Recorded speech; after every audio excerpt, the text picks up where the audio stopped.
Hello, everyone. Welcome to a new episode of the Dissenter. I'm your host, as always, Ricardo Lopes, and today I'm joined by Dr. Jonathan Ichikawa. He is a professor of philosophy and department head at the University of British Columbia. And today we're talking about his book, Epistemic Courage. So, Dr. Ichikawa, welcome to the show. It's a pleasure to everyone. Thanks so much. Happy to be here. Looking forward to talking. So, epistemic courage, this is, I think, a topic at the intersection between ethics and epistemology. So, let's perhaps introduce the topic a little bit. First of all, what is the ethics of belief? Good, thanks. That's a good place to start. So, in general, I think the ethics of anything is the study of normative questions about that thing. So, if you're working in the ethics of war, you're interested in when is war justified, what's the moral importance of various kinds of actions that you might that occur in war.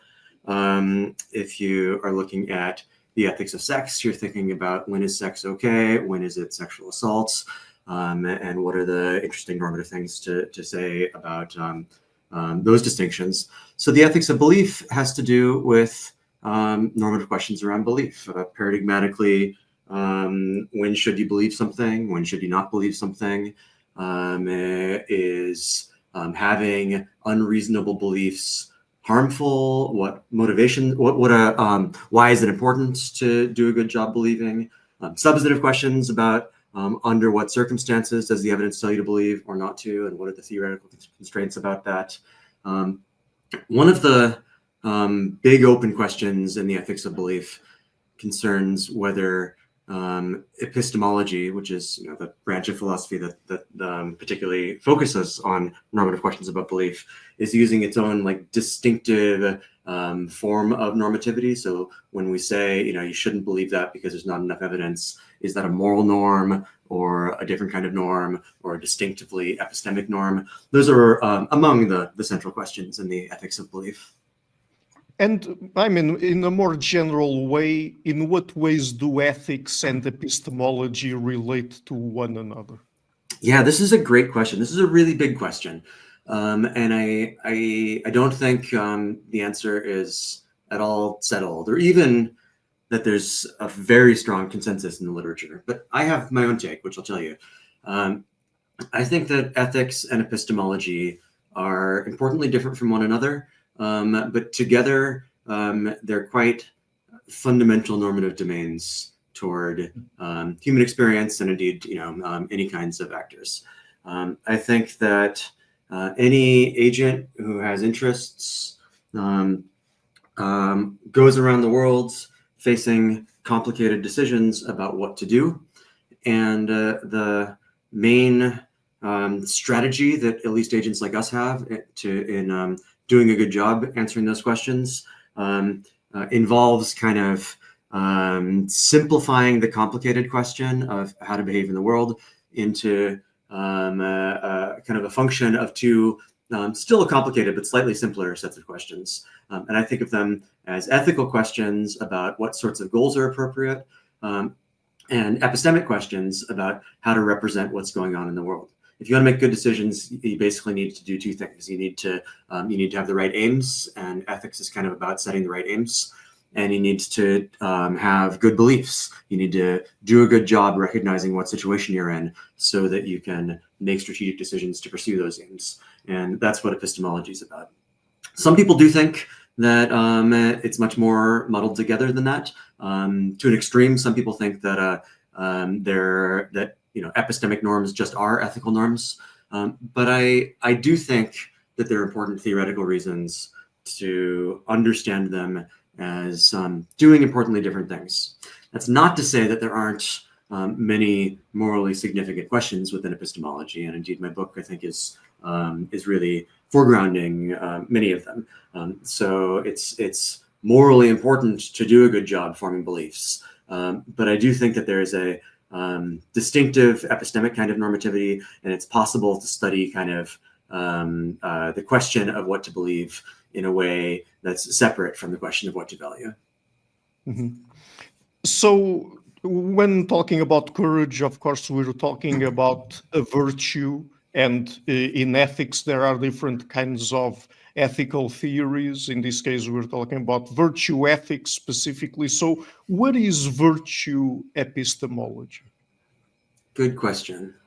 One can use that label for more or less distinctive ideas. If one used it in a kind of stronger way, kind of parallel to the way that people often talk about like virtue ethics when you're doing like an intro ethics course, where there's the deontological theories and there's the virtue ethics theories, and those are like doing quite different kinds of things. One can do the same thing in epistemology.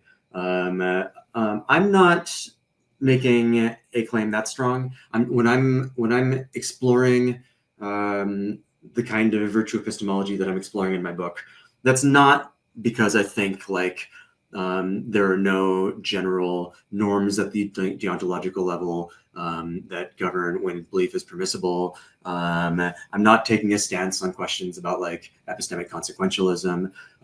What I'm doing is I'm emphasizing that there are important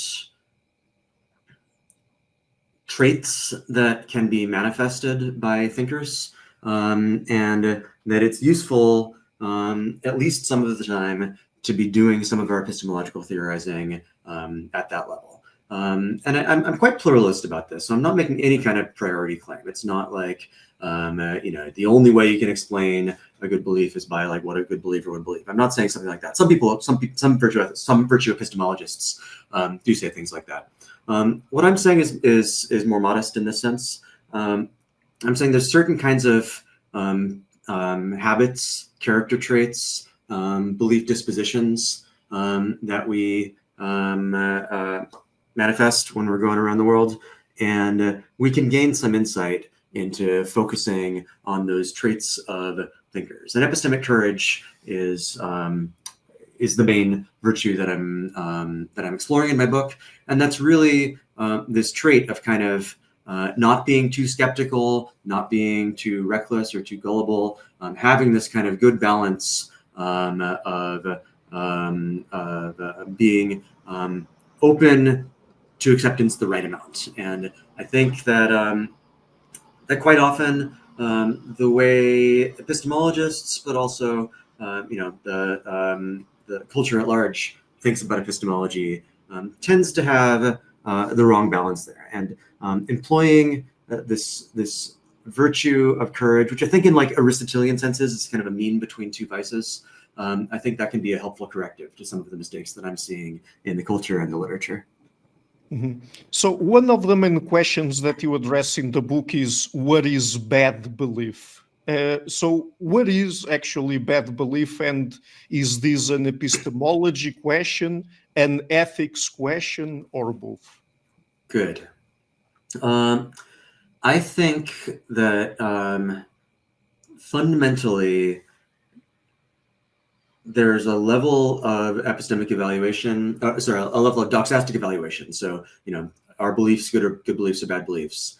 That is essentially epistemological, not ethical. So, and that's mostly what I'm focusing on in my book. So when I talk about bad beliefs, I don't mean beliefs that it's morally wrong to have. I mean beliefs that are inconsistent with epistemic norms. And in a way, a focus on bad beliefs is very characteristic of lots of mainstream epistemology, as well as mainstream kind of informal thought about belief in epistemology. So, I mean, just think about the way that the way people emphasize the importance of having enough evidence before you believe. So, if you introduce epistemology in an epistemology course, or talking to a fellow citizen about what they're noticing going on in the world, what a lot of people notice is, there's so many people who just kind of believe whatever they're told or believe whatever they want to believe, even though there's not good evidence for them. Part of epistemology is about trying to correct that. And so you get, these negative epistemic norms that say, make sure that you get enough evidence before you believe. Make sure you don't have unjustified beliefs. Make sure you're only trusting reliable sources. And that's all well and good. I don't object to that. But I do object in my book to what I see as the undue emphasis on those questions at the expense of sort of the converse set of questions about making the opposite mistake. So the mistake everyone talks about is the mistake of believing things they shouldn't, of having bad beliefs. And that's usually based on evidential terms, although people often emphasize the moral harms of that, which I think that are it's absolutely correct to do. I think people need to pay more attention than they often do to the other possible mistake you can make. So epistemology is about doing a good job deciding what to believe. One mistake you can make is believing something you shouldn't, believing something there's not enough evidence for, having a bad belief. Everyone talks about that one. The other mistake that you can make, which people need to talk more about than they do, is the mistake of being too skeptical, the mistake of not believing something that you should, the failure to have good beliefs, or if you like, you can describe it as like bad suspension of judgment. I think that those really deserve equal standing. They're both very important components of the epistemological project. And I think too much of us focus too much of the time on that negative side, on epistemology telling you what not to believe. We need to recognize the cases that when epistemology is telling you when you should believe and what it would be a mistake not to. And do you think that either of those mistakes is a bigger problem than the other? That is, people believing too easily things they shouldn't is a bigger problem than them failing to believe things they should, or vice versa? Or, I mean, how do you approach this question? Yeah, it's a complicated question. And in a way, it's not totally obvious to me what kind of metric is appropriate for even kind of measuring like the size of the problem, those kinds of things. So I'm not totally sure what to say.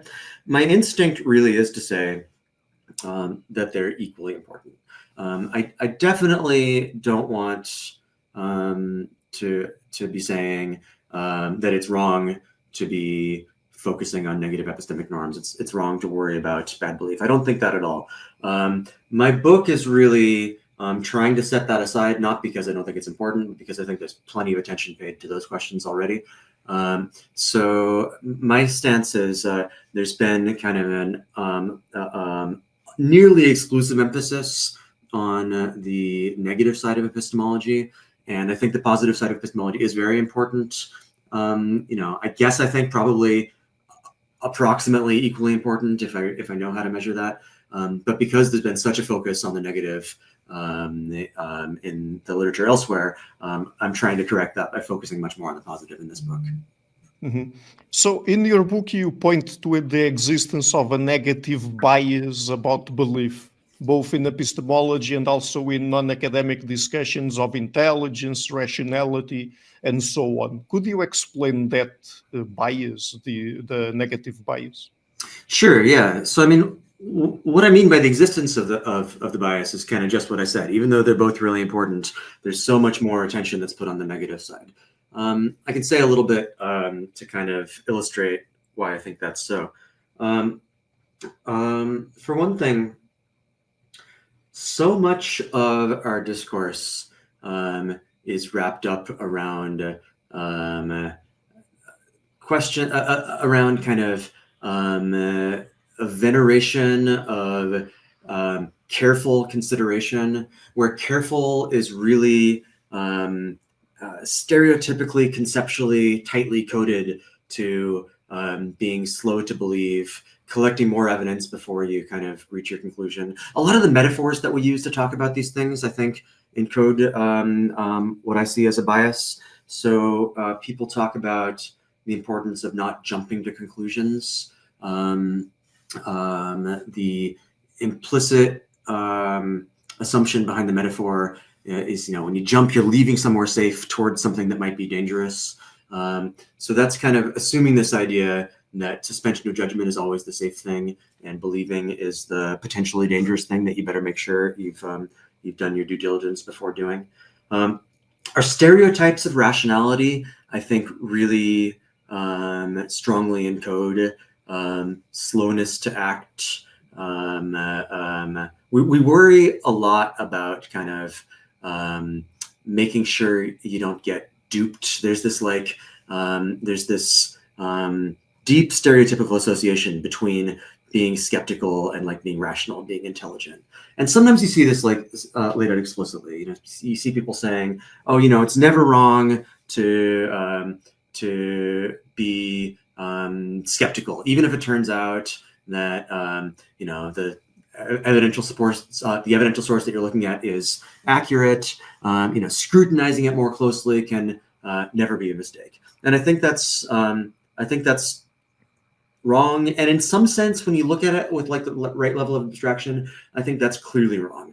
I think that there are substantive and often difficult questions about when you've done enough investigation, when you've done enough evidence collection.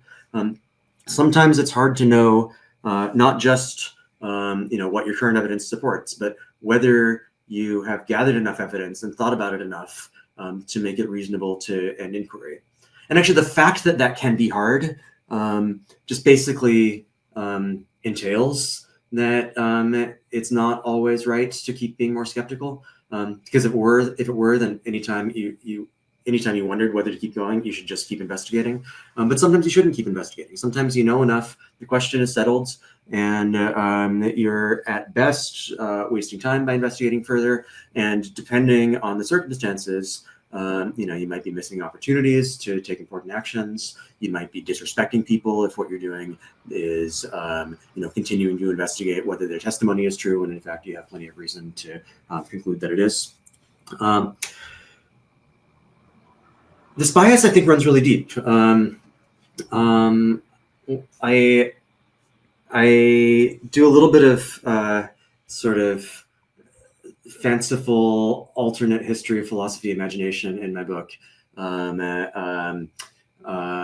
You know, lots of probably the most commonly read work of epistemology in epistemology courses is the opening of Descartes' Meditations, which opens with these very skeptical kind of natural ruminations. The meditator says, "Oh, you know, I've been noticing that I've been wrong about stuff previously in my life. So here's a really sensible project. I should sit down and make sure that doesn't happen anymore. And the way that I'll do that is I will like get rid of all my beliefs and examine each one, kind of only put the good ones back in." And you know, that's a bit extreme, but like the kind of motivation behind that is something that intuitively makes sense. In my book, I imagine Bizarro Descartes, who so regular Descartes is motivated by negative epistemology. He wants to make sure he never makes the mistake of bad beliefs. This hypothetical Bizarro Descartes that I've invented is fixated on the opposite side of epistemology. He's motivated by the observation that sometimes things have happened and he didn't notice that they happened. He's really motivated by making sure that that he believes all the true things. And so his strategy is to believe like absolutely everything and then only reject those beliefs that he finds evidence against. And not only is that, you know, not, you know, what the historical character Descartes did, it kind of feels like a joke. It feels like a completely silly idea. And the reason that I kind of put these two characters next to each other is, you know, I do think Bizarro Descartes is being quite silly. I think that he is unduly fixated on one half of epistemology, and he's pursuing a strategy that's going to make all kinds of mistakes on the other half. But I actually think exactly the same thing about the like regular Descartes of the regular Meditations. Focusing just on one side is a mistake. The fact that like that mistake kind of like feels sort of like common sense on one side, but feels like a joke on the other, I think also illustrates the degree to which we're sort of working in this negatively biased framing. Now, I call it a bias. Like, you know, plenty of people think I'm wrong about that, that actually there's good reason why epistemology should be more focused on the negative. I have arguments against that. But if you think as I do, that these are two equally important sides of the project, then I think it's hard to avoid the conclusion that there has been a bias toward the negative in the history of philosophy and in like folk ideas about rationality. And in the book, you refer to negative epistemology as an ideology. Could you explain that? Yeah, ideology is it's one of those words, right? It means a lot of things, and not always the same in different bodies of literature. But I'm taking the label from kind of its tradition in critical theory. So ideologies are like, I mean, quite generally, an ideology is like it's a framework of like meaning or value in a culture. Ideologies are those bits of a culture that kind of shape your understanding of what's going on in the world and your role in the world, in ways that can make it difficult to see that there's a substantive framing or shaping being made. So ideologies kind of by nature hide themselves. They take contingent choices about the way a culture is organized, and they sort of disguise them under the heading of objectivity or necessity. They tend to perpetuate themselves through memes, through habits, through language, stereotypes, just basically ideas about what is normal. Some people reserve the word ideology for what Raymond Goyce calls its pejorative sense. So it only counts as an ideology if it's like doing bad stuff, perpetuating oppression. And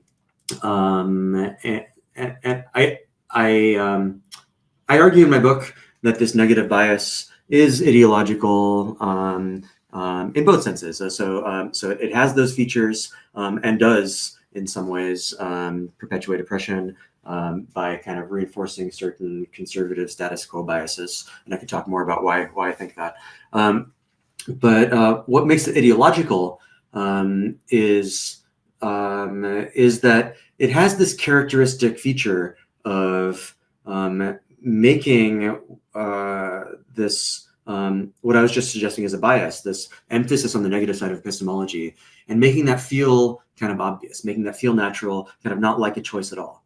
It's transmitted through these stereotypes of rationality. So I mean, the epistemological canon is to some degree like part of that cultural transmission, but so much of this happens just in more general memes and stereotypes. The metaphors, the going out on a limb as sort of describing belief. The stereotype of a rational actor as an inactive, slow, deliberate, collecting more evidence kind of one. Another feature of ideologies, they often work in like subtle ways to perpetuate themselves, and in some sense to even kind of make some of their commitments true. Ideologies are often deceptive. They cause people who are part of the cultures that they characterize to have false ideas about those cultures. So it's part of a patriarchal ideology, a whole suite of like assumptions about gender essentialism and what men are like by nature and what women are like by nature, and the gender binary itself. I think that's kind of those assumptions are false. There is much more gender diversity than that, but they're in some complicated and subtle way less false than they would be without the ideology, because the ideology tends to enforce itself on people. And now that we have these stereotypes about what men are supposed to behave like, men are incentivized for very normal rational reasons to conform to those stereotypes, which then makes it true that men tend to behave, are more ambitious or more aggressive or whatever the example you're looking at. Women are motivated by ideology to develop their nurturing sides and to be mothers. And it's a statistical fact that men tend to behave in these ways and women tend to behave in those ways. I don't think it's true that's like by nature. I think that ideology is kind of causing people to conform to those patterns. So ideologies have this tendency also to socially construct their own the truth of their own contents. I think that the negative bias in epistemology has all of these features. So I've been talking already about how it tends to be hidden, how it tends to kind of disguise itself as objectivity. I think there are very interesting ways in which it also tends to make itself true. And so what that would mean in this instance is cases where I think the right thing to do is to believe. The negative epistemic bias tends to push us away from that. And in some instances, it can do so in a way that actually causes it to be incorrect to believe.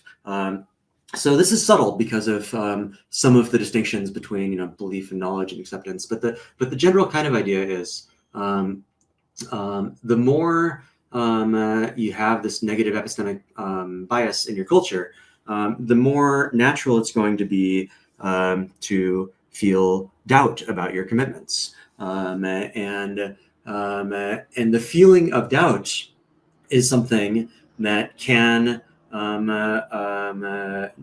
have not merely psychological effects, in making you tend to want to stop believing, but epistemic effects. So, for example, actually, here's a simple example. If you doubt enough to cause you to suspend judgment, well, that means you don't know the thing that you maybe started out believing or that you were considering believing, even if you had enough evidence where if you'd been confident enough, you would have known. Well, I also think, this is one of my commitments from past work, not really a theme in this book, but something that I do think is that knowledge is deeply tied to the norms of belief. So some epistemologists have codified this in a fairly simple way, saying that knowledge is the norm of belief. You should only believe things if you know them. I can't sign up to that simple formulation because that would imply that in these cases that I was just talking about, if you doubt even though you shouldn't have, that causes you to stop knowing. And since you don't know, the implication would be that you shouldn't believe. So if you have a view like that, then the negative bias itself is going to create genuine norms that tell you not to believe. Now, again, that's not my view of epistemic normativity, in part for exactly this reason. But because there's such a natural idea, which I was convinced by in past work, that if you don't know it, you shouldn't believe it. That feels like common sense. That's the negative bias kind of perpetuating itself if the reason why you don't know it is because of the negative bias itself. That causes more patterns of disbelief. It reinforces the tendency to behave in this way. We tend to celebrate one another's rationality for being careful in these ways, quote unquote careful in these ways that are actually, I think, making significant epistemic errors. I feel like that was a long-winded answer, but did I answer the question? Yes, and in regards to justification of belief in epistemology, there is a very strong inclination to demand the justification of belief, the idea that belief is something that stands in need of justification, that we need to justify our belief. So is there a problem with that idea, and what kind of message do we get from talking about beliefs in terms of whether they are justified? Yeah, great. This is one of the connections that convinced me there's something ideological going on here, because for someone trained in Western epistemology, talking about beliefs being justified is like breathing air. I mean, it's the most natural thing in the world, and I had sort of forgotten. Until I started teaching epistemology to introductory students, that's not like colloquial language. I need to when I teach intro epistemology, I need to explain to my students what we mean by justification. My students come into the class knowing what knowledge is, and they, vaguely, they know how to use the word. They know how to use the word belief.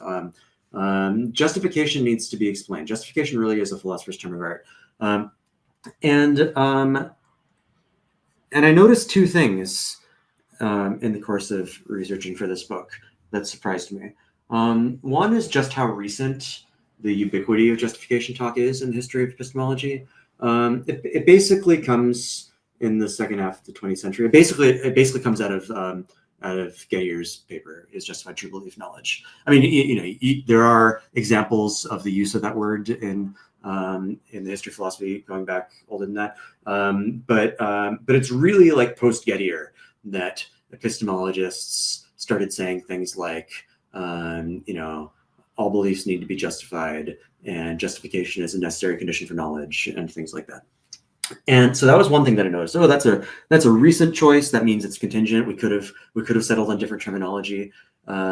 Interestingly enough, like Getier himself, it's a 2-page paper. Everyone talks about the counterexamples in the second page. I think the first page is more interesting than people realize. That's when he lays out, as he puts it, like 3 different definitions of knowledge that like all share a common structure. Only one of those 3 uses the word justification, although it also turns up in his title, which is I think why everyone settled on that way of talking. So the contingency of the use of the word justification, and then the normative significance. So I also have an interest in like the normative character of language just generally. So and in particular, the presuppositions and stereotypes that attach to words, even when we like don't think of them as officially part of their meaning. And justification is a very normatively loaded word. Justification is a word that outside of epistemology, we only use for things that are like normatively suspect. So if someone is like honking their horn on the street, it's natural to wonder or to ask or to talk about whether they have any justification for doing that annoying thing that they're doing. If someone is going for a walk in the snow, on public property, no one will ask, what justification do they have for going for a walk in the snow? Or if they do, they're like communicating that they have a sort of unusual set of normative assumptions, such that like they really shouldn't be doing that. Maybe if it's their boss and like they should be at work, someone might say, "Hey, no, what reason do you have for like going for a walk in the snow right now?" But if it's the weekend and someone's just going for a casual stroll, which they have every right to do, no one's going to talk about the justification of that action. And this is something that philosophers and other subdisciplines know well. I've more recently in my career been reading a lot more ethics and legal theory, and the idea that standing in need of justification is for like things that are presumptively wrong is totally common in those fields. In epistemology, we kind of either ignore that or maybe more likely hadn't noticed. We try to say, we mean by epistemic justification, we just mean, is there good evidence for the belief, without taking any stance about like whether beliefs are presumptively good or bad. But I think the stereotypes, the power that's attached to words runs really deep. And I think the fact that we go around saying things like, all beliefs stand in need of justification, is in a straightforward way reinforcing this negative bias that I'm worried about. So the negative bias is reinforced because when you talk about something standing in need of justification, you're in effect communicating, and my view is you're doing this through a semantic presupposition. You're communicating that the thing is presumptively bad. You only talk about whether something is or is not justified when it's the kind of thing that stands in need of justification. And it's important that it's a presupposition, because that means someone might say, oh, but look, epistemologists plenty of epistemologists think that justification is easy to come by. If you're a reliabilist, then you think like lots of our beliefs are justified. And that's true. And so that's less skeptical than, a skeptic who says, almost none of your beliefs are justified. So that stance is, less negatively biased. But my point is that using the word justification at all in this very general sense, talking about whether all beliefs are justified, itself communicates the idea that all beliefs are suspect. Only things that are suspect are things that it even makes sense to talk about whether they're justified. If you say that it's justified, that's kind of like saying, oh, this is the kind of thing and that it makes sense to be suspicious about. But don't worry, I've checked it out. This one's okay. And that's not being skeptical about that particular belief, but it's still reinforcing this general suspicion about belief in a way that I think is perpetuating the negative bias in epistemology. So another very common idea is that when moral and practical stakes are high, there should be pragmatic encroachment and moral encroachment. What are these two types of encroachment, and is there anything wrong with them? Good. This is a big and complicated question. Both because the subject matter is complicated and because my attitude toward them is a little bit subtle. But I'll start by just explaining what these ideas are. So this gets back to the distinction that I was talking about at the beginning of the interview between moral norms versus epistemic norms. So a pretty standard way to separate the two is to keep them quite separate. And these are like the purest traditions in epistemology are ones that keep these quite separate. So roughly speaking, the idea would be the epistemic norms are just based on what evidence you have, whether you should believe that P depends only on the evidence that you have that bears toward P. It doesn't depend at all on moral considerations like whether believing P or disbelieving P would have good or bad effects, or respect considerations like whether it would be disrespectful towards someone to believe P or to disbelieve P. That's the kind of standard separation. Moral encroachment or pragmatic encroachment are labels for the idea that the moral or the pragmatic domains encroach on epistemology in the sense that the epistemic norms are sensitive to moral considerations or pragmatic considerations. So, for example, some pragmatic encroachment theorists have said that whether you should believe something doesn't just depend on the evidence, it also depends on how important it is. And in particular, they tend to say it depends on the cost of going wrong. So if you're trying to decide whether to believe that this bridge is safe, that's because you're considering walking over it with your infant. The stakes are high, and according to pragmatic encroachment theorists, that might sort of raise the evidential bar that's necessary for reasonable belief. So maybe if it were less important, if your infant weren't there, and the fall was a less dangerous fall, even if the evidence about the bridge safety were the same, then maybe it would be good to believe that it's safe. But because of the high stakes, according to this tradition, you should be more skeptical now because there's a higher cost of going wrong. And people have said similar things about moral encroachment affecting belief in similar ways. So is there anything wrong with that? My view in the book is that it's officially neutral on whether there is moral and pragmatic encroachment. But I'll tell you, in order to simplify the complexity of my explanation here, I'm actually pretty suspicious of the whole thing. I'm inclined toward thinking that the purist idea is more correct and encroachment is wrong of all kinds. But that's not something I try to argue for in the book. What I argue for in the book is that is I guess two things. One is the standard discourse around moral and pragmatic encroachment also exemplifies this negative bias, and to if you want to be an encroachment theorist, you should have a more symmetrical view. So let me explain what I mean. Go back to that bridge case. The normal way to be a pragmatic encroachment theorist is to say, when the stakes are higher, when the cost of a mistake is more significant, then you should be more skeptical.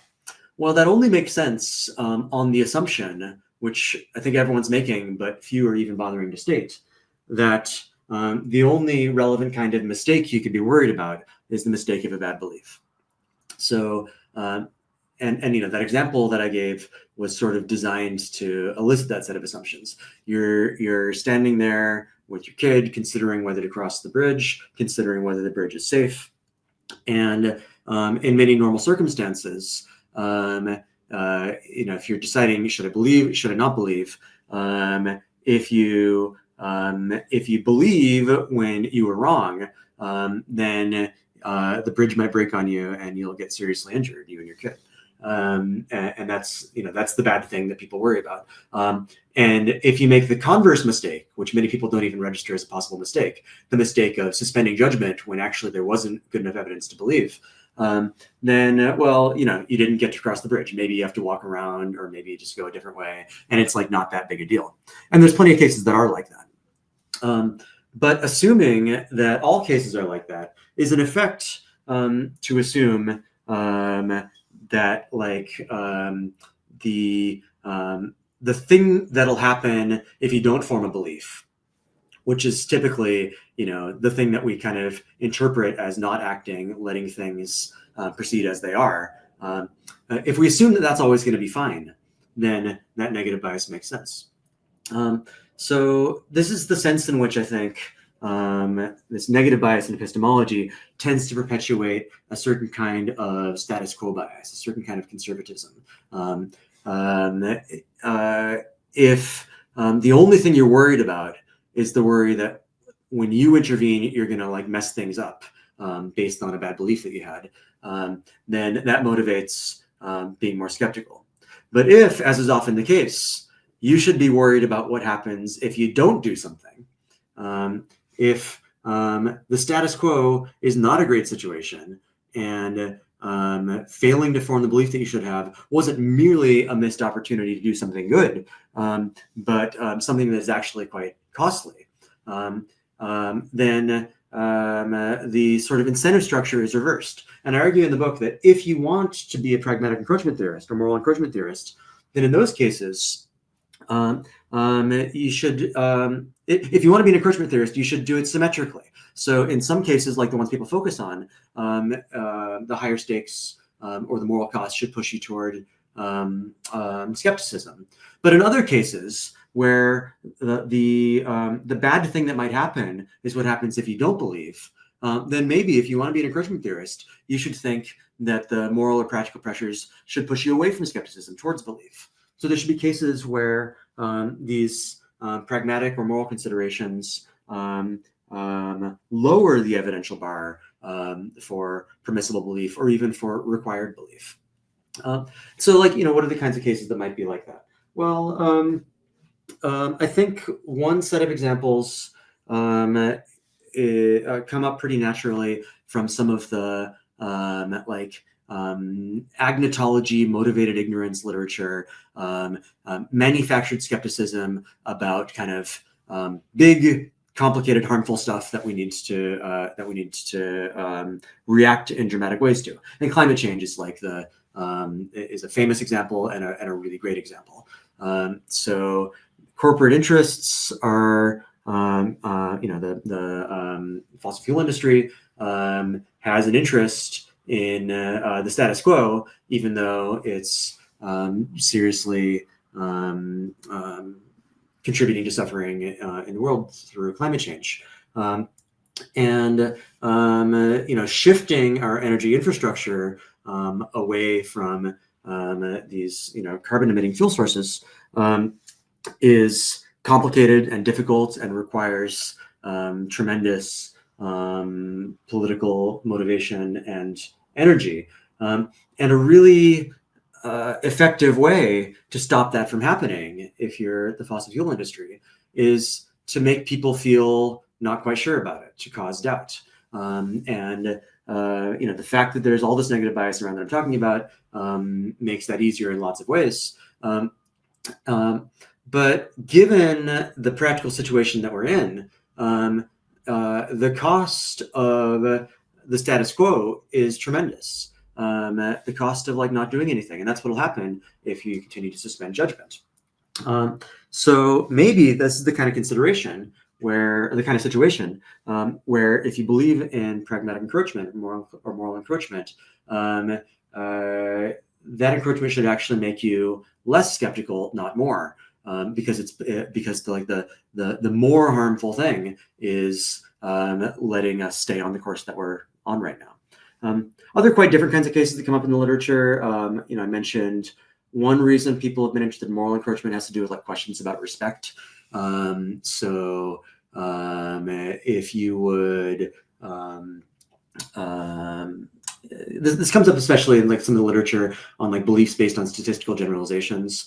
So if someone believes, if someone knows that most of the women in this office are part of the administrative staff, as opposed to lawyers, and you see a woman, maybe on statistical grounds, that might tempt you to believe that this is probably a staff member, not a lawyer. But some people have said, oh no, that would be disrespectful, even though the evidence supports it. Both sides of that are controversial. I'm not sure what I think about it, but I'm just mentioning this as an illustration.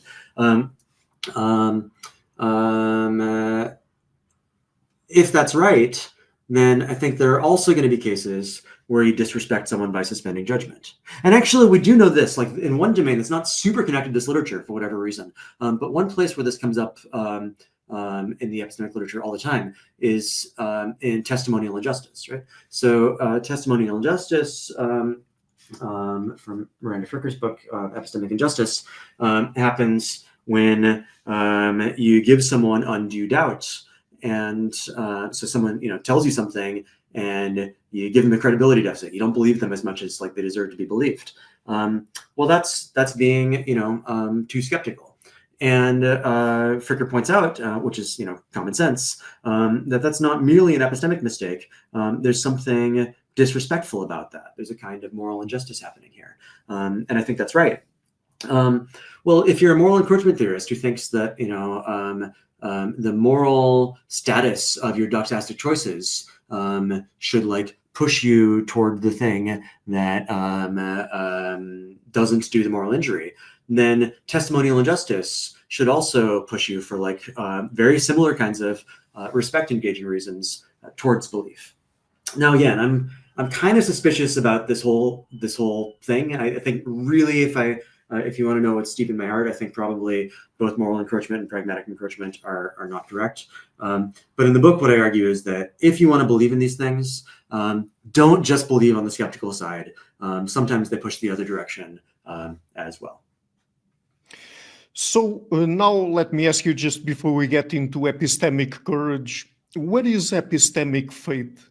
And what would be some illustrative examples where epistemic faith is proper and necessary?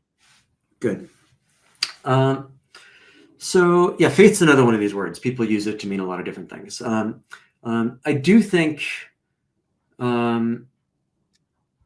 it's a mistake to think of faith as being sort of extra evidential by definition. Some people talk about, oh yeah, faith is when you believe something that there's not evidence for.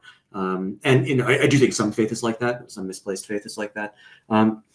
But I don't think that's a general criterion. And here's why. I mentioned before that one of the traits I'm really interested in is this trait of being confident at the right time, at the right times, and doubting at the right times, and that's hard. There are many things that can make us, that can tempt us to doubt, even when that doubt would be a mistake. This is what happens when you do have enough evidence, but something makes you feel not quite sure. There's a mismatch between like the psychological certainty and the epistemic status. And this can happen in all kinds of domains. I in my chapter on faith, I really try to pull from a really wide variety of deeply different kinds of examples. So, one kind of example just has to do with the dialectic with radical skeptics. So, as people who have studied epistemology know, like refuting the skeptic on their own terms without begging central questions is extremely difficult. And many epistemologists, myself included, think that there's a sense in which that's not possible. But that doesn't make us skeptics. That makes us say, yeah, sometimes the only correct thing is the question begging thing. That's a sort of epistemically disquieting fact, but I think it is a normative epistemic fact. I do think that it's correct to rely on some question begging arguments. For example, like I'm a neo-Morean about perception. I think that like G.E. Moore's proof of the external world is a pretty good proof. He sees his hands, I have hands, therefore there are external objects. Blatantly question begging against certain kinds of skeptics or idealists, which was Moore's target, but still I think epistemically appropriate. So when you focus on the question beggingness of it, that feels sort of disappointing. Like we like to have arguments that would compel our interlocutors. I think this is not uncontroversial in this instance, but I think that the correct response to that felt uncertainty is to get over it.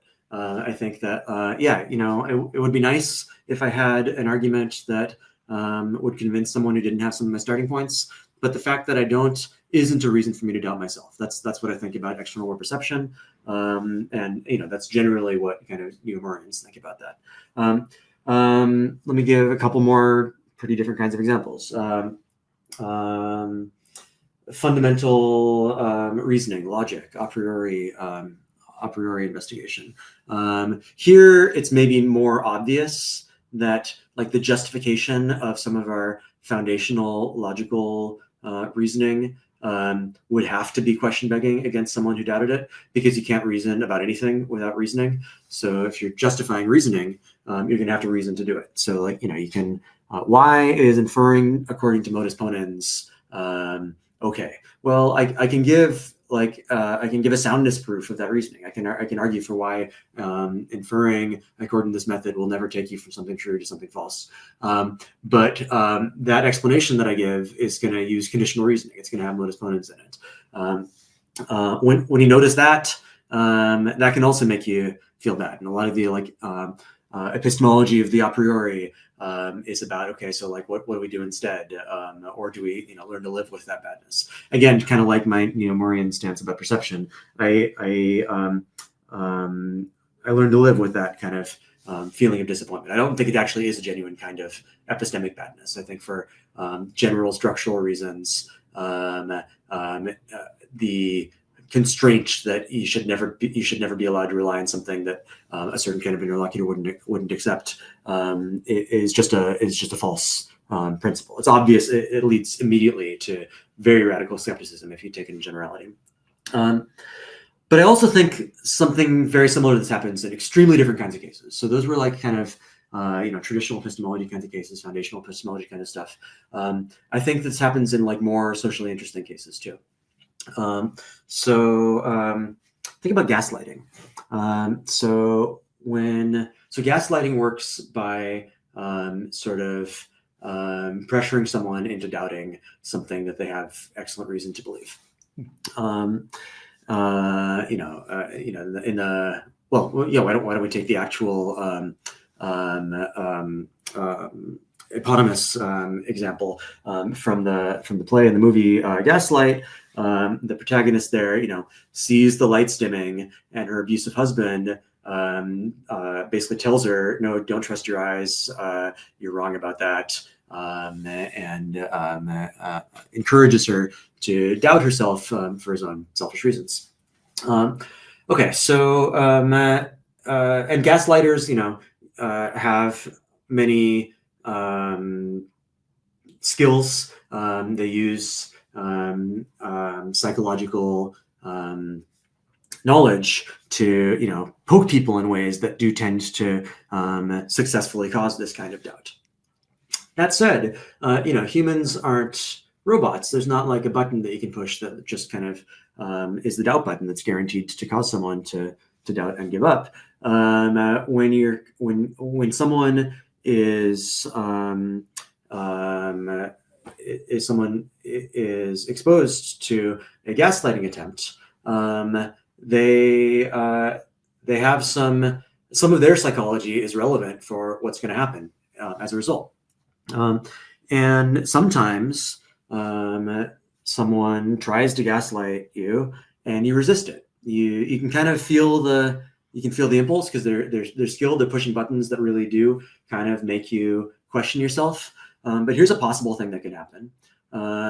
You think about it. You see, oh, do I really remember that clearly? Should I trust myself about this?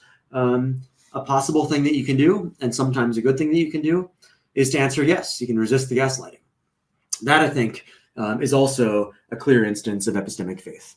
All of these cases are cases where you have some sort of like natural felt dissatisfaction with your epistemic investigation, what Jennifer Nagel calls epistemic anxiety. And sometimes when you have epistemic anxiety, that's a good clue that you should keep investigating.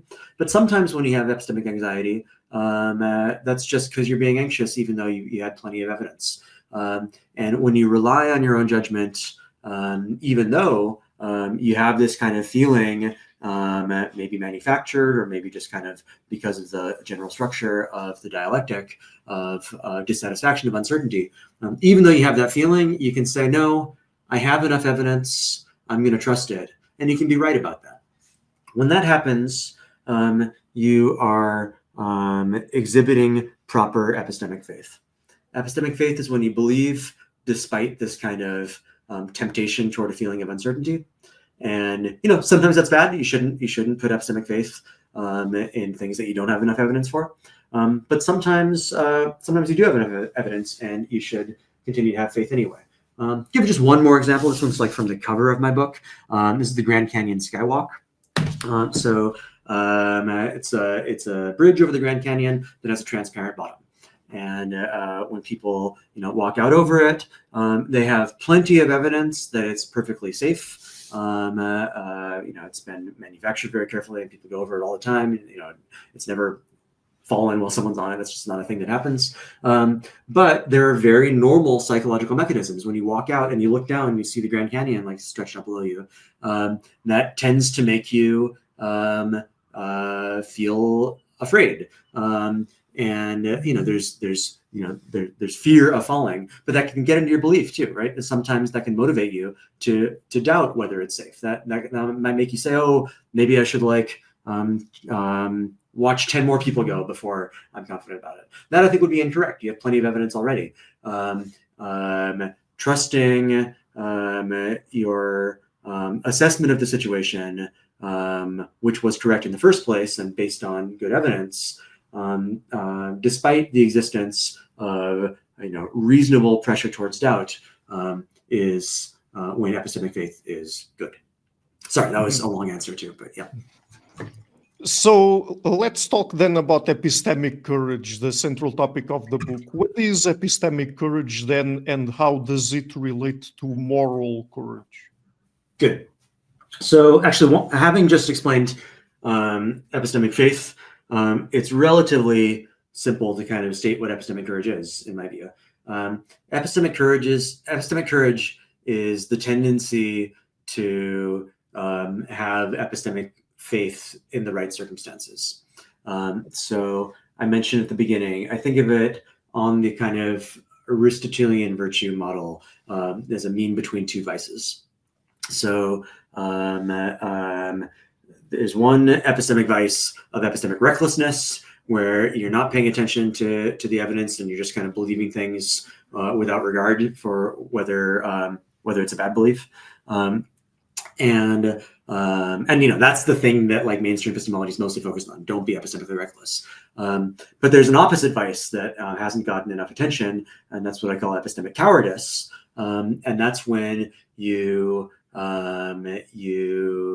don't have epistemic faith in the cases when you should.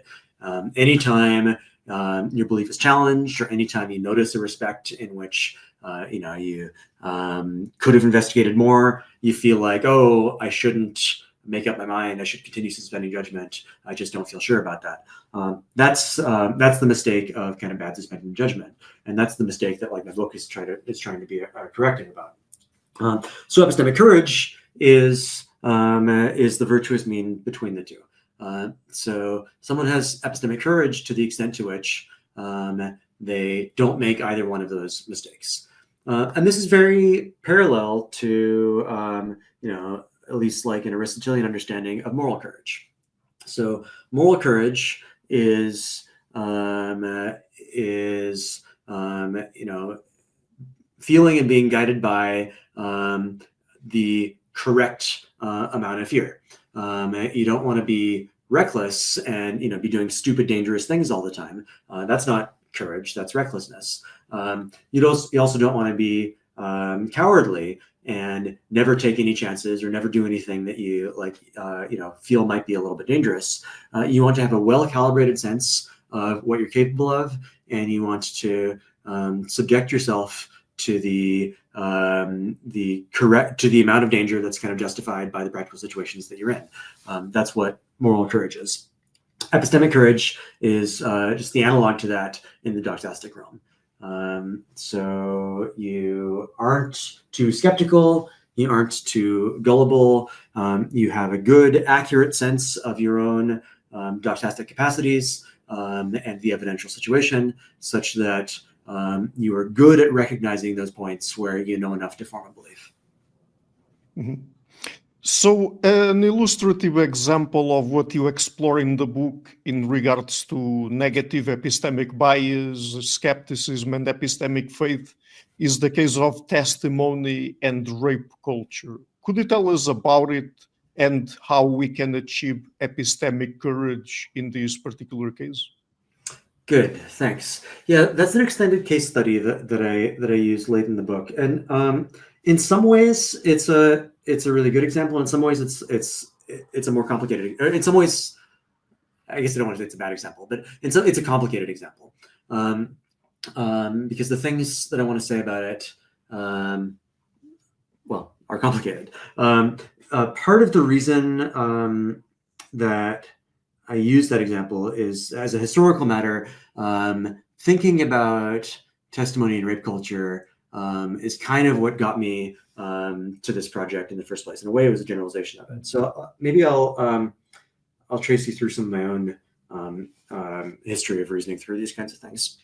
Okay. So I started a number of years ago a project on testimony and skepticism and rape culture, just based on this kind of relatively simple and good but incomplete observation that that quite often people respond with undue skepticism to sexual assault complaints, and this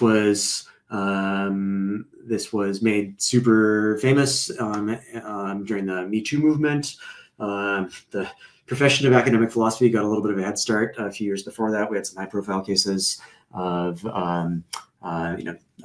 students or former students discussing misconduct by their professors, and some of that discourse was like playing out in the philosophy blogs in ways that seemed to me both kind of morally harmful in obvious ways, but epistemically interesting. People were, there's this rhetoric of, people are innocent until proven guilty, or it's a he said, she said situation, and, we shouldn't jump to conclusions. I saw that was harmful. I saw that it was like epistemically wrong, but epistemically wrong in a kind of interesting way, which made me want to dig into that in more detail.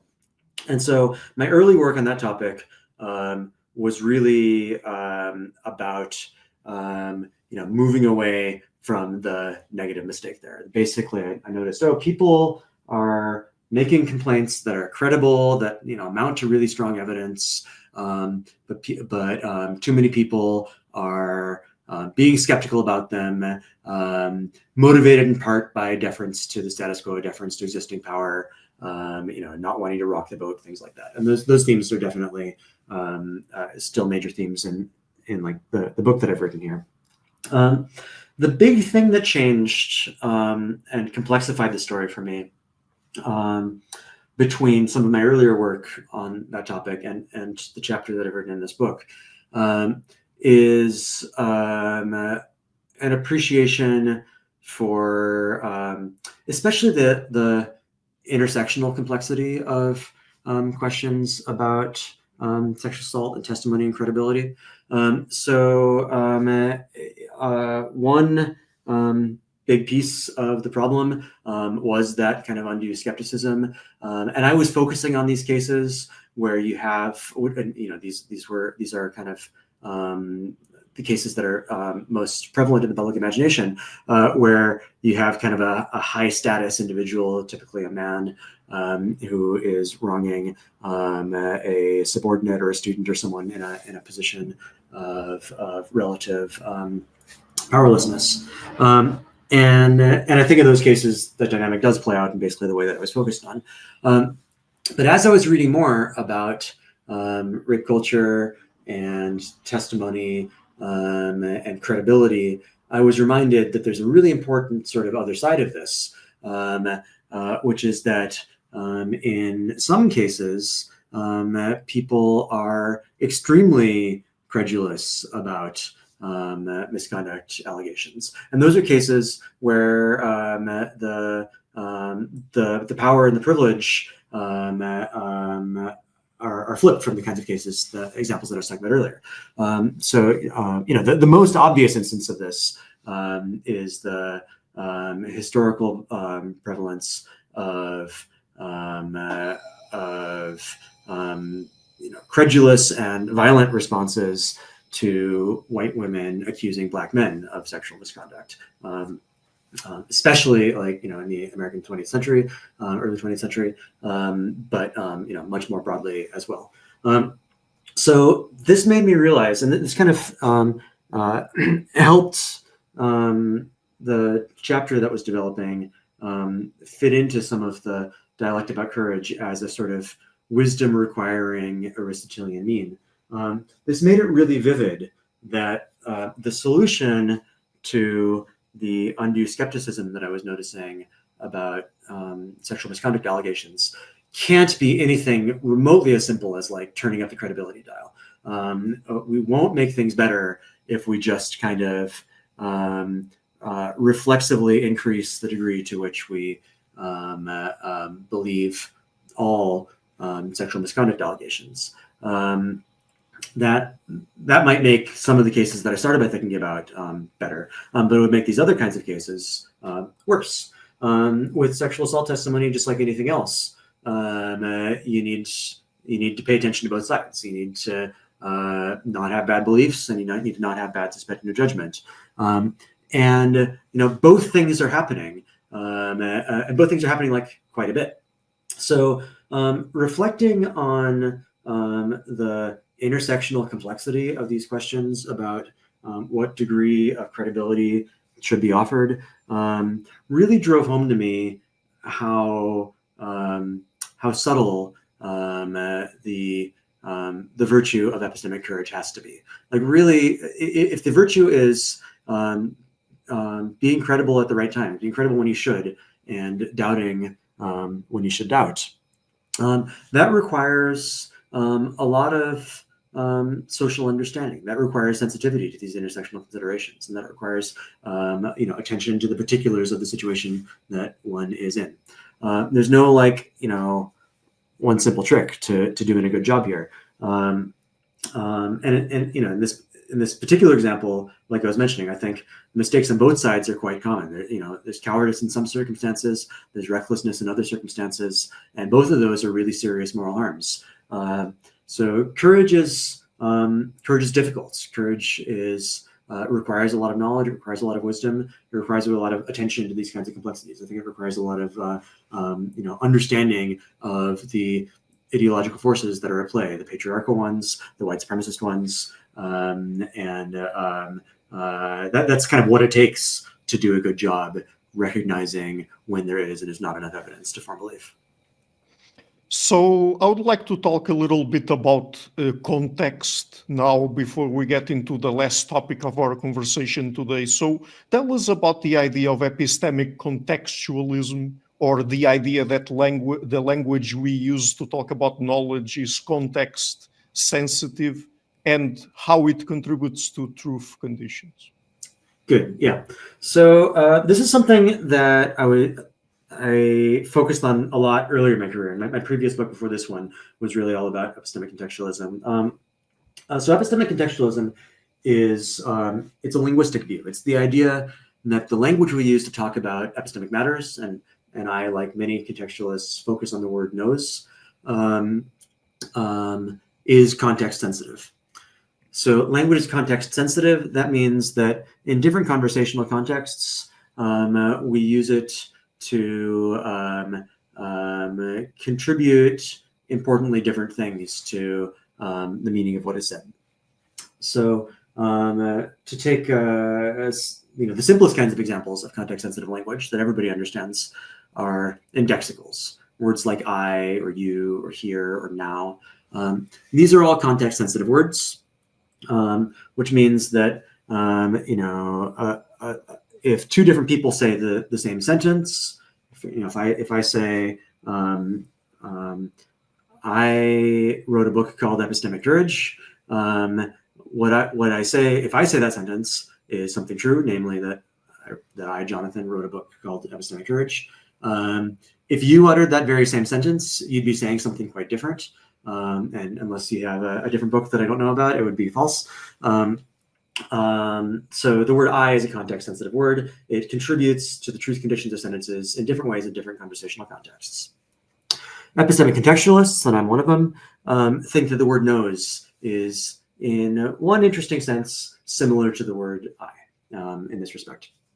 I think that in different conversational contexts, the word knows expresses an epistemic relation that requires like different kinds of standards for evidence, basically. So there are very skeptical conversational contexts where we use the word knows in a way that's quite strong, such that it's difficult to count as knowing. And in other contexts, we use it in a much more lax way.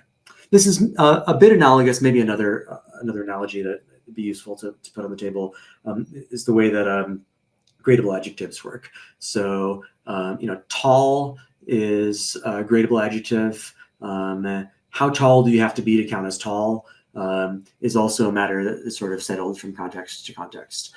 So if you're talking, famously, if you're talking about basketball players, someone who's 6'3" might not count as tall. But if you're talking about philosophers, someone who's 6'3" is a tall person. Okay, so I think contextualism is also true about the word knows, which means that sentences like what's a good example? I know that my dog is downtown right now. Whether that sentence is true might depend on how skeptical a conversation we're having. So, I do have quite strong evidence that she's downtown, but something surprising might have happened. I haven't looked at my phone in the last hour, maybe someone took her away. So in some conversational contexts, that might be a serious enough counter possibility for me to not count as knowing. In others, it doesn't. that by itself, everything I've just been saying in response to your question has been a bit like orthogonal to the main themes of my book. But it's important background for the last chapter of my book, which points to ways in which, if you're an epistemic contextualist, that negative bias can have harmful effects at the linguistic level. So if you think, as I do, that there can be more or less skeptical conversational contexts, and that can influence whether sentences ascribing knowledge are actually true or not, then there's a sort of additional way, in addition to the ones I was talking about way back at the beginning, in which the ideological negative bias in epistemology can make itself be true. It can cause people to speak in more skeptical contexts and accurately deny that someone knows something, even though they could have, and maybe they should have, spoken in a less skeptical context where they would have counted as knowing. And the reason that can make a practical difference is that your choice of an epistemic standard suggests in some way, and I'm neutral about this, about just the mechanics in the book. My previous book, Contextualizing Knowledge, has a particular proposal, but I think everyone should agree that choosing a more skeptical conversational standard somehow communicates the idea that that threshold for knowledge is the one that matters, and if that's false, if actually your practical situation was one where a lower standard would have been appropriate, then you can say, hey, you don't know that. And you can express a truth, because contextualism has this kind of flexibility. We accommodate the linguistic conversational context in order to make the sentence come out as being true. But you're sending this false message that you shouldn't do this thing. You should maybe even you shouldn't believe, because you're sending the message that the threshold for appropriate belief is higher than it actually is. And one interesting thing about that is it means that it's another way in which the bias is stealthy. It's another way in which the problem can hide, because you can't solve this problem by focusing on the truth of what people say. If you complain about someone making a too skeptical utterance, if epistemic contextualism is right, if you complain about someone choosing a bar for knowledge that's too high and saying, oh, you don't know that, they have this really rhetorically powerful retort available, namely, well, no, what I said is true. And according to contextualism, they might well be right about that. So to explain what went wrong there, you have to kind of get under the hood of the language a bit. You have to understand contextualism, and you have to understand the ways that these pragmatic ideas get conveyed. And since these things are, not obvious, not widely understood. I mean, it's controversial even whether they're true, but I think they're true. Certainly, since it's controversial, that means not everyone knows that they're true. That's another respect in which this negative bias can operate to perpetuate itself, kind of in this hidden way. That's another respect in which it's ideological. Okay, so on that precise topic, what is contextual injustice, and how does it relate to the ways the negative bias can play out? All right, good. So yeah, contextual injustice is my label for doing that bad kind of thing I was just describing. So contextual injustice is what happens when someone picks a conversational standard, when someone sets the parameters in the context in a way that's that successfully influences the truth conditions of their utterances, but is unjust. And why might it be unjust? Well, one way, the most obvious kinds of ways for my purposes in the book are by communicating the idea that there's not enough evidence for some particular purpose by setting a high threshold for knowledge. So maybe thinking more about testimonial injustice cases would be illuminating here. If someone tells me, oh, actually, we can go to a sexual assault allegation. If someone tells me that someone comes to me as department head and says that a student comes and says that their instructor sexually harassed them. And they give me a fair amount of evidence corroborating that, but given the nature of these things, they didn't show me a video of it happening. It's the kind of situation where it's certainly possible and natural to have doubt and have questions. But let's imagine a version of the case where I have enough evidence where it would be reasonable for me to believe, and I could very reasonably speak in conversational contexts where I would count as knowing that sexual harassment has occurred. If instead I pick a higher standard for knowledge, if I say, if I speak in a context where testimony in general can't provide knowledge, I think contexts like that are possible. I'd say, oh, well, I know that you've told me that, but since I wasn't there, I don't have first personal knowledge. There's possible scenarios where he could have been lying, so I don't really know whether that's true. According to contextualism, I could say all those things and express truths. But I think under the circumstances, depending on exactly how this case is spelled out, there's possible versions of this story where it would be morally wrong for me to use a standard like that. It would communicate distrust of the student. It would tend to suggest inaction. So I'm not going to do anything about it because I don't know whether it's true. And I think that would be an abdication of my responsibilities. I think that I owe it to the student in this scenario to take their testimony seriously. And part of the way that I would do that is by choosing an appropriate contextual standard so that we can talk about it in a way that communicates that it's credible. So contextual injustice is unjustly choosing the wrong contextual parameter. You can do that with the bar for knowledge if you're contextualist about knowledge. It's a more general notion too. So I have a excuse me. I have a paper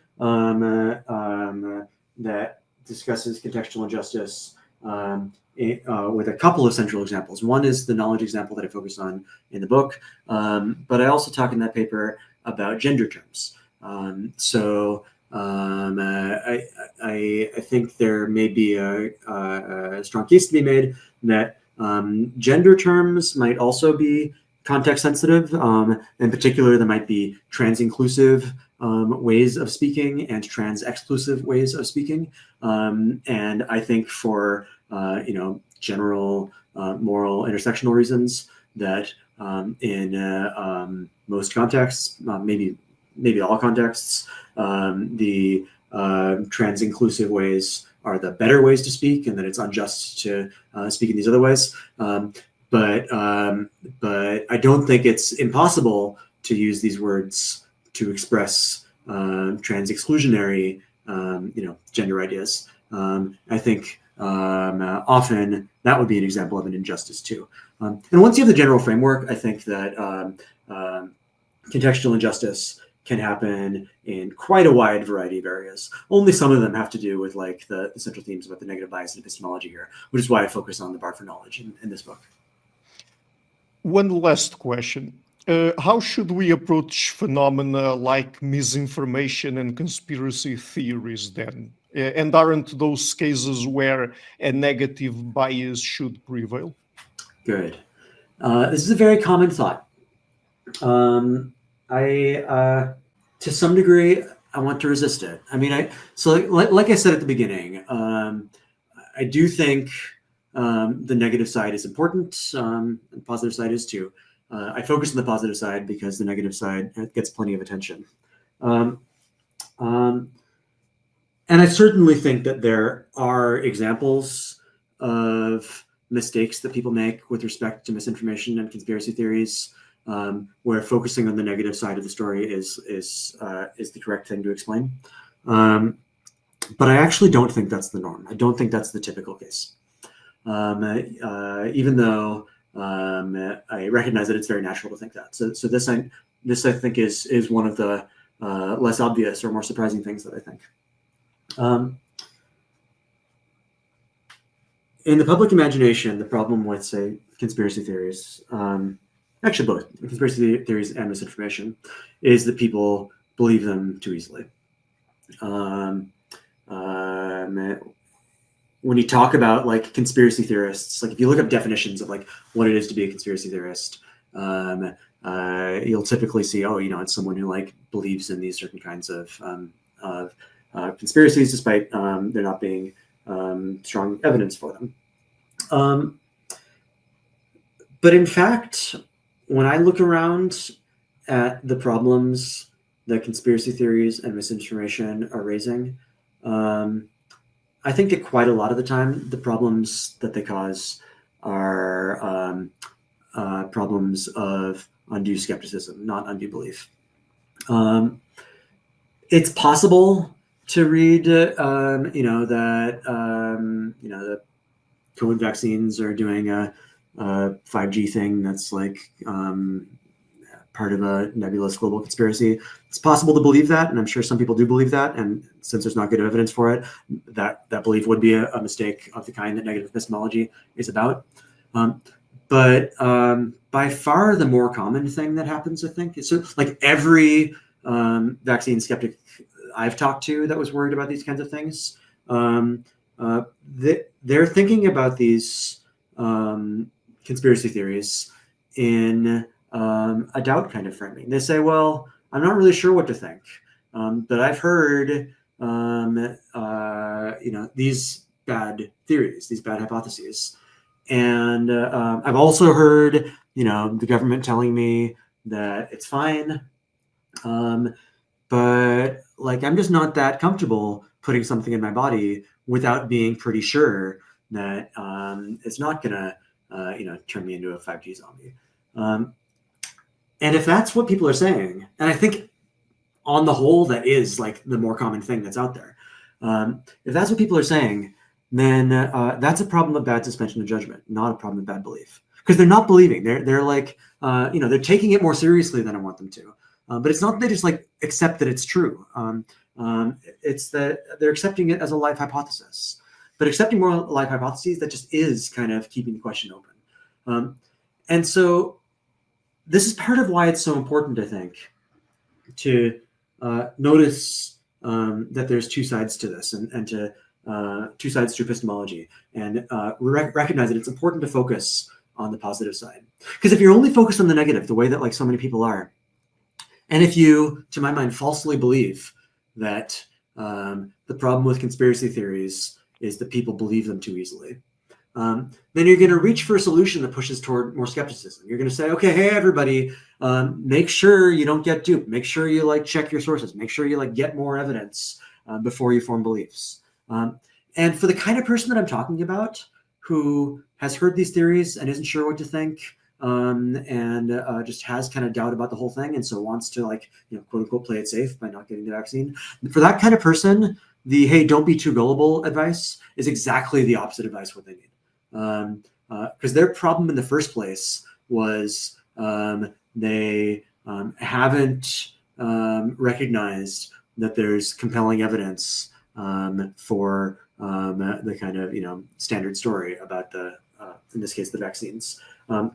Being more skeptical would make things worse, not better.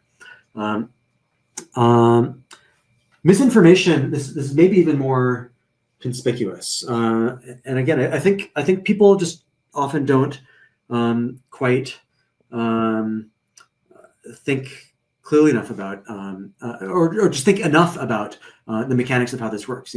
There's this simple idea. someone saw a story from a fake news source and then they believed it, and that's the problem. And yeah, sometimes that's a problem. But a lot of the misinformation is there. I mean, and this is really, there's good sociological research about this. It's intended not to be believed, but to just kind of throw up so much chaff that like nobody knows what to believe. So being flooded with misinformation isn't just bad because people will believe it. It's bad because it'll make people feel like they don't have any way to know what to believe, and so prevent them from believing the truth. Of course, this all works very selectively, right? These strategic kind of throw up all this bullshit. It's especially effective when the thing that is being, or belief is being prevented, is something that would be like unpleasant or inconvenient to believe anyway. We use our skeptical instincts selectively and politically, but it all is part of this kind of ideological framework, and that's why I think this conservative bias, this status quo bias, and this negative epistemology bias, they work tightly together to prevent people from feeling like they should believe something surprising and do something that would amount to radical reform. Mm-hmm.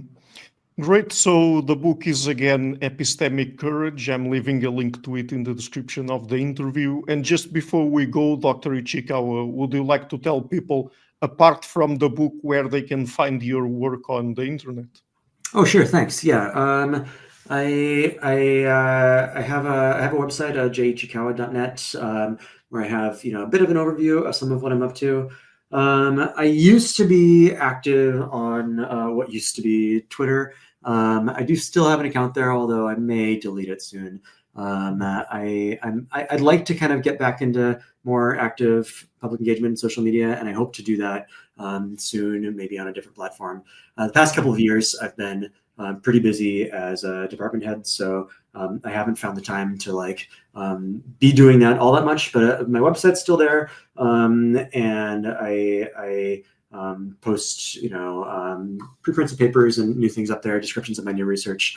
My new big research project is one focused on feminist sexual ethics and the role of consent. And so I've written some papers on that, and you can find those on my website. And I'm hoping I'll be writing a book about that before too long. Happy to hear from people about any of these ideas. I love talking about this stuff, and I appreciate the time. Great. So thank you so much for taking the time to come on the show. It's been a real pleasure to talk with you. Likewise, this has been great. Thank you very much. Hi guys, thank you for watching this interview until the end. If you liked it, please share it, leave a like and hit the subscription button. This show is brought to you by Enlights, Learning and Development Done Differently. Check their website at enlights.com, and also please consider supporting the show on Patreon or PayPal. I would also like to give a huge thank you to my main patrons and PayPal supporters: Per-Ergo Larsen, Jerry Mullerens, Frederick Sunda, Bernardo Seixas, Olaf Alex, Adam Kessel, Matthew Whittingbird, Arno Wolf, Tim Hollis, Eric Alenia, John Connors, Philip Forrest Connolly, Dan Demetri, Robert Windiger, Rui Inácio, Zup, Mark Neves, Colin Holbrook, Phil Kavanagh, Mikkel Stormir, Samuel André, Francis Fortiago Nunes, Fergal Cossen, Hal Herzog, Nuno Machado, Jonathan Labyrinth, João Linhares, Stantantia, Samuel Correia, Eric Hines, Mark Smith, João Eira, Tom Hummel, Sardus France, David Sloan Wilson, Yacila Dez Araújo, Romain Roach, Diego Londonho Correia, Yannick Punter, Dana Rusmani, Charlotte Bliss, Nicole Barbaro, Adam Hunt, Pavlo Stasevski, Nelek Bach, Guy Madison, Gary G. Allman, Sam Afzal, Adrian Yeagy, Paul Tolentino, João Barbosa, Julian Price, Edward Hall, Edin Bronner, Douglas Fry, Franca Bortolotti, Gabriel Ponce Cortez, Ursula Litsky, Scott, Zachary Fish, Tim Duffy, Sonny Smith, John Wiseman, Daniel Friedman, William Buckner, Paul George Arnaud, Luke Lowacki, Georgios Theophanes, Chris Williamson, Peter Wolozin, David Williams, Diogo Costa, Anton Erickson, Charles Murray, Alex Shaw, Maury Martinez, Coralie Chevalier, Bangalore Atheists, Larry D. Lee Jr., Old Errington, Sterry, Michael Bailey, Dan Sperber, Robert Grassi, Zigoren, Jeff McMahon, Jake Zool, Barnabas Radix, Mark Campbell, Thomas Dovner, Luke Nissen, Chris Story, Kimberly Johnson, Benjamin Galbert, Jessica Nowicki, Linda Brandon, Nicholas Carlson, Ismail Benzliman, George Coriatis, Valentin Steinman, Per Crowley, Kate Van Goller, Alexander Hubbard, Liam Dunaway, BR, Masood Ali Mohammadi, Perpendicular, Jonas Hertner, Ursula Goodenough, Gregory Hastings, David Pinsoff, Sean Nelson, Mike Lavigne, and Dios Necht. A special thanks to my producers, Isar Webb, Jim Frank, Lucas Stafiniak, Tom Vanagdam, Bernard Ugni, Curtis Dixon, Benedict Mueller, Thomas Trumbull, Catherine and Patrick Tobin, Giancarlo Montenegro, Alni Ortiz, and Nick Golden, and to my executive producers, Matthew Lavender, Sergio Quadriano, Bogdan Kanivets, and Rosie. Thank you for all.